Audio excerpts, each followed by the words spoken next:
Hello, I'm Tim Fitzhyam. Welcome to the Guildhall. It's a very special place. We're going to be going around and looking at some of the really interesting things that we've got in this incredible space that for so very long has been the centre of drama in King's Lynn and West Norfolk. Along the way, we'll be hearing from some other people who have really important roles to play in the Guildhall at the moment.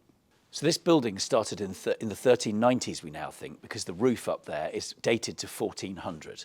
It started as a guild hall, and guilds were like medieval clubs. And our guild, the Guild of St George, was a very powerful medieval club for both men and women, right from the start. There's a royal charter in 1406, and there's then a second royal charter in 1461. Both of which confirm the ownership of this building to the Guild of St George. And what's amazing is that we've still got a lot of the site that's confirmed in those royal charters that's still in the ownership of the people today. So right from the road all the way down to the river. The first recorded performances in the venue are in 1445. And we know we've got touring groups of professional companies coming, the Earl of Warwick's Men, for example, and we've also got a local play done by local people. And then we've got tons of information about that play due to the archive. We've got the Borough Account Book, or the precursor of the Borough Account Book, the Corporation Account Book, which lists all the payments to the people who put on this play. And we know it's about Mary and about Gabriel. So we think it's probably a nativity or an annunciation play. And we know that it took place on the 5th of January in this venue in 1445. So we're going to go round the venue now and look at really interesting and fun things that we've got that help us to tell the story of this incredible place that's been going for so long. At one point, this space was used for making scenery by a firm called George Bridges and Son. Mr. Bridges was really successful at making scenery, so much so that he got a royal warrant from King George and Queen Mary, King George V, and of course one from Queen Alexandra, who is King George V's mother. This was for scenery that was made right here, put on a donkey and cart and taken out to Sandringham for outdoor performances at Sandringham for the King and the Queen, and of course Queen Alexandra as well. So this theatre interior comes from 1963. Underneath that is a 1951 theatre interior. Underneath that is some Victorian interior and some Georgian interior. And right underneath all of those things is this. This is the original floor from 1417. It's a huge piece of incredible engineering that's made up of really large oak planks. The entire first floor of this venue is still held up, remarkably, by a floor from 1417. It's beautiful. And this is the very floor on which all the companies who've ever come here would have performed. On the wall behind me, this tablet remembers Mr. Penrose. In the 1940s, this Guildhall was going to be demolished to build a garage. Luckily for everybody, Mr. Penrose stepped in, bought the Guildhall, saved it as a theatre and conveyed it to the National Trust. And it's now on a long lease to the Borough of King's Lynn and West Norfolk. When this venue stopped being a Guildhall, when the guilds were dissolved, it was used for many other purposes.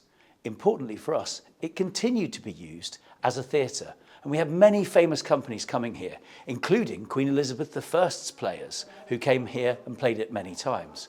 Importantly for us, in 1592-93, we have a record of the company that William Shakespeare is associated with, coming here and playing this venue. Shakespeare's got many, many links to this borough and, of course, to this theatre.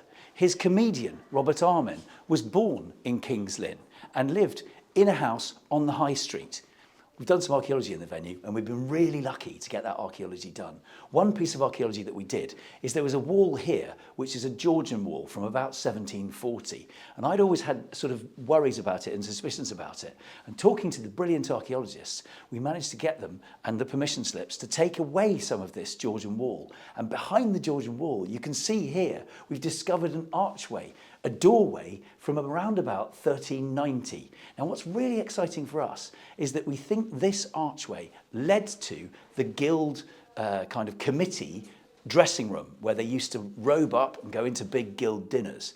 Now what's interesting for us is that in the Elizabethan touring phase, the later phase, when the Elizabethan touring companies were coming around the country, very often they used these guild robing rooms as their dressing rooms for the shows that they were doing. And so, in all likelihood, what we've got here is the doorway to the dressing room where Shakespeare would have got change when he performed here in 1592-93. We're going to be doing so much to try and bring this incredible space back to life. We're going to be taking the roofs off places, re-insulating, putting them back on, all to try and make this place safe for another 600 years.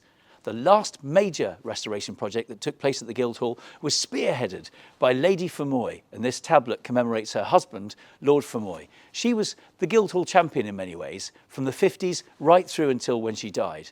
And what an incredible woman she was, without whom much of this site wouldn't be in public use today. So over the last 18 months, we've welcomed over 4,000 children and young people to the Guildhall, and we've rolled out our new learning programme, which has included sessions that have linked in with the national curriculum, including Shakespeare, visual arts, performing arts, and they've been really popular with all age groups from reception up to high school. We've also had home ed groups here as well, regularly using this space for their sessions. We've also celebrated Shakespeare Week as part of the national celebrations that's been organised by the Shakespeare Birthplace Trust. So last year we went into lots of local primary schools and delivered some workshops, all themed around A Midsummer Night's Dream. And this year we're going into schools. We're working with King's Lynn Festival and also the libraries to deliver some sessions on Twelfth Night. So we hold some family-friendly events throughout the year. Our three big ones are Shakespeare's Birthday Bash, the Dragon Festival, and our Christmas at the Guildhall event. They're brilliant events that attract thousands of people to the Guildhall, and we also work with local community groups such as King's Lynn Players, who came and performed on stage for our Christmas event. We had local miniature donkeys in that were really attracting the crowds, and it's been really, really popular and really well received in the local area. When the Guildhall closes, we are hoping to continue with the learning programme, but taking it out and about to schools on an outreach basis, potentially looking at other spaces around the town that we can use with the schools, with the home ed community. And if anyone is really interested in coming and seeing what we have to offer, we have a brilliant website and there's a learning section on there that will have all my details, and please do contact me. The Guildhall project is hugely important to King's Lynn. The history of this building speaks for itself. England's oldest working theatre, 15th century. And importantly, King's Lynn has a huge number of historic buildings, which I think, frankly, we don't make the most of. And this one, when we get this regenerated and in the giving it the offer that we hope it will, there'll be an element of cross-selling with all of those historic buildings, including this one, the Customs House, and King's Lynn's important history. The regeneration of the Guildhall is vital to bring a modern offer to this place. You can come here, you can come to the theatre. Difficult to have a cup of coffee now and enjoy yourself. And the outside space, which could be really special, it goes all the way down to the river. At the moment, that's just not there. It's just not available. So for the modern audience, the history will be respected. The theatre itself will look like it did in Elizabethan times, and we know that from drawings of how a theatre looked. So not only will it be the oldest theatre, working theatre in the country, it'll look like it, but modern audiences will be able to come here and enjoy it.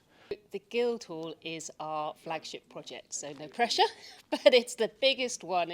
And so it's the most important from that point of view. But it's the most important because we think it can achieve so much for the town. So it's a real combination of an economic impact, and that we hope that by the work that we'll do, it will really put the Guildhall and the whole complex on the map as a tourism and a heritage destination. And we think it can draw visitors from all across the world, and particularly this country too, to come and look at the site. So potentially the spin-offs for that in terms of jobs and busyness in the town could be quite significant.